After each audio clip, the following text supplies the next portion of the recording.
Today, Flashforge have sent me over something really cool. It's their brand new Creator 5 Pro 3D printer. And this is their first attempt at making a toolhead changing printer, meaning colour changes are going to be rapid fast. This unit is currently retailing for £750 in the UK, which is cheaper than the Snapmaker U1, and also it comes with a lid on top, which means finally I should be able to print ABS and other materials like that. Flashforge actually sent me out a couple of rolls of their ASA material, which I'm quite excited to try. But without further ado, let's get on with this unboxing. The first thing that you're going to find in the top of the box is the quick start guide. And let me tell you, this is one of the most concise guides I've ever seen to put together a 3D printer.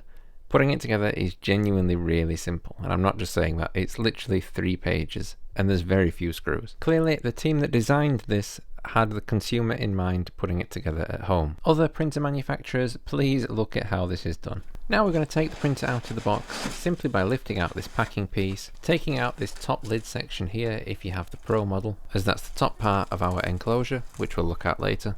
Now I'm going to put the box down on the floor, which makes it a bit easier to lift out the plastic bag, I find, because that plastic bag is heavy and you're going to need somewhere to put it when you lift it out. Now we can get our first actual look at the printer, which is a sleek grey and not too dissimilar from the P2S you can see in the distance behind me there. I'm kind of waiting for the days we get some creative colours of 3D printers. I'm not thinking neon green there, by the way, I'm thinking more like dark olive green. But this gives us the first look at the outside of the machine, which says up there Creator 5 Pro. It's got a nice glass door on the front, a glass screen on the back as well. This side has the power port and switch, and this side is also the side where our spools will hang from, as well as it has here the slot where we will clip in our tool head with the 4 ports on. And then looking around to the back, it is simply just a glass panel.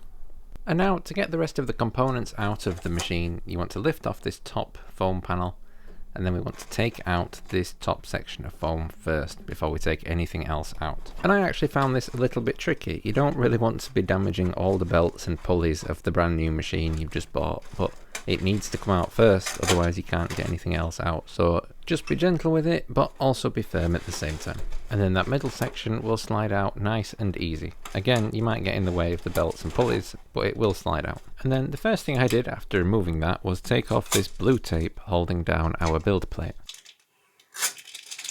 And then I can take that build plate out to show you that it's a very similar size to the Bambu Lab A1 P2S. It's that 256mm by 256 sized plate, which is a standard size for a 3D printer. And I must say, on first inspection, inside the printer looks really neat and tidy. Maybe it's also that clear panel at the back, but it just looks really big and spacious inside. So now we can start the quite simple process of assembling the machine.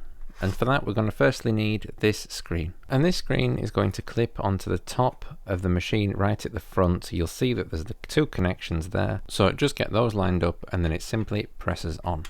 And then there'll be 2 screws that you need to screw in from the top. They are the M3x6, and we're also going to need the middle set of Allen keys from the pack of attachments that they've given us. And then you can simply screw in those 2 screws. Next up, we have some nozzle wipers to install, and these, if you turn the machine slightly, you'll see here where these pegs are. They go just below the pegs. And the machine wipers look like this, these little bits of plastic and metal. They don't require any screws, they simply just slot in like that. So go across and do that for all 4 of them. It's crazy to me how few screws there are in this build. And now you're going to grab the even crazier part to me, which is the 4 tool heads assembly, which already comes pre-built. Other tool head changes that I've had in the past all come with just a selection of screws and a tiny Allen key, and you have blisters by the end of it. This is just crazy, the fact that it all comes just plug and play. It took me a little bit of practice just to line it all up correctly, but when it was in, it just pushes down, and it's as simple as that. All the connections are made. And then all you need is 2 of the M3x16 screws just to put into those 2 holes on the outside of it. And that's as complicated as installing that part is. It's really simple. But then we're going to look to the other half of that by turning the machine around, and we're going to put our tool heads onto these pogo pins. You simply want to make sure that tool head is the correct one for that location, basically making sure all your wires aren't crossed over each other. Look at the back of the tool head, you will see that there's 2 holes there for the pins. Make sure they line up and simply press them on. The magnet at the back will do the rest. Again, you just want to make sure that none of these cables here are tangled, and mine all look okay in this example. Next, we want to install that power cable that comes from our 4 tool heads over to this tool changer. So grab the cable, and you'll notice that it can only go onto the tool changer one way. It won't let you do it the other way because of the screw holes. Then we can grab 2 of those ST12 screws and install those into the top of the cable, securing it down. And then the next thing that we need to do is actually really important to do before turning the machine on, and that is removing the 3 screws that hold down our bed. You can't miss these screws, they have an arrow pointing to them, and you just need to use your Allen key to take them out before we start the printer. Then once that was done, it was time for the finishing touches, such as building the enclosure that goes on top of the printer. That involves using these clear plastic rectangles here and putting the corner pieces on them. Some of these rectangular pieces are longer than others, so please make sure you get them in the right order. Just ask me how I know that. Once you put the box together and you have the top on, then you're going to need to put a screw into each corner, and then it will be considered finished. But the final thing that we need to do is attach these spool holders to the side of the machine. Now there's 4 of these, so there's 4 quick ones to attach. The holes where these spool holders attach are covered by a small piece of tape, and I would recommend that you actually remove this tape using some tweezers or something. Here I just tried pushing it in and it made the screwing process really difficult. That's all it suggests in the manual, is just push it in. But I would actually remove this tape because it's not really adding anything. It basically just covers up the screw hole, so it requires quite a bit of pressure to actually screw it in.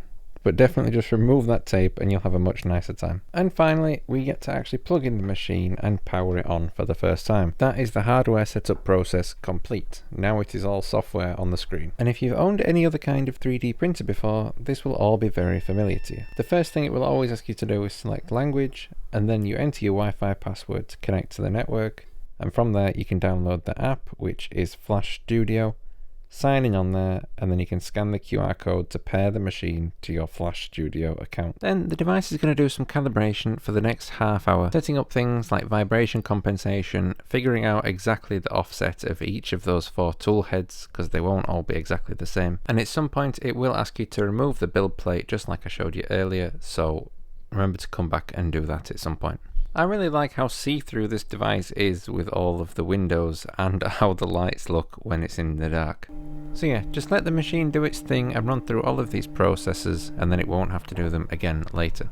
And while that process is going, I'm going to use this opportunity to load up my filament. Now this is some filament that FlashForge sent out to me, which I'm very thankful for. Is some high-speed sparkle PLA, and it looks really cool. So I'm excited to have a go with that one. But as you can see here, so number 1 is the top left spool, and that goes into the number 1 slot in those white dividers. You just have to push the filament all the way through until it basically stops, and then the tool head will be able to pick it up from there and do the rest. And this is how our filament should look when it's all correctly organized into the correct slots. Once that calibration process has completed, you can go on the Flash Studio app on your phone and find something really simple just to test out the print. I'm printing out one of these benches, which is what everyone usually starts with. And I did accidentally leave supports toggled on then, so there was a bunch of supports I couldn't remove from the middle of the benchy. But other than that, the print quality looks absolutely great. Fresh out of the box with that brand new PLA sparkle. So thank you for watching my unboxing and setup of the FlashForge Creator 5 Pro printer.